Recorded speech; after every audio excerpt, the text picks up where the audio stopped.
ইতিমধ্যে রয়েছি আমি ময়মনসিংহ ব্রিজে। এখানে দেখতে পাচ্ছেন পুলিশ বাহিনী কেউ নাই, এখানে আনসার আর শিক্ষার্থীরা মিলে এখানে রুটের যে ট্রাফিক নিয়ম এগুলো তারা কাজ করে যাচ্ছে। সাথে রয়েছে হুজুররাও রয়েছে, সবাই একত্রিত কাজ করে যাচ্ছে। ছাত্রবৃন্দরা রয়েছে, ছাত্রছাত্রীরা রয়েছে, এখানে কাজ করে যাচ্ছে। ময়মনসিংহ ব্রিজ থেকে আপনাদেরকে দেখানোর চেষ্টা করছি। আমি রাজীব রানা, এসএফটিভির পক্ষ থেকে আপনাদের সবাইকে স্বাগতম।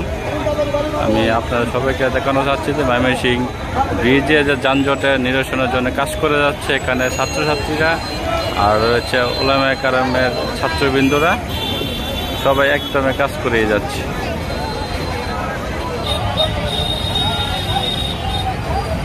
যানজট নিরসনের জন্য এখানে কাজ করে যাচ্ছে। এখানে আবার রেড ক্রসেরও সদস্যরা রয়েছে এখানে, আর ছাত্রবৃন্দরা রয়েছে। যানজট নিরসনের জন্য কাজ করে যাচ্ছে। ঢাকা বাস স্ট্যান্ডেও ছাত্রছাত্রীরা এখানে কাজ করা যাচ্ছে, যানজট যাতে না যেতে হয় সেই জন্য তারা নিয়মিতই কাজ করে যাচ্ছে। সাথে রয়েছে আনসাররাও।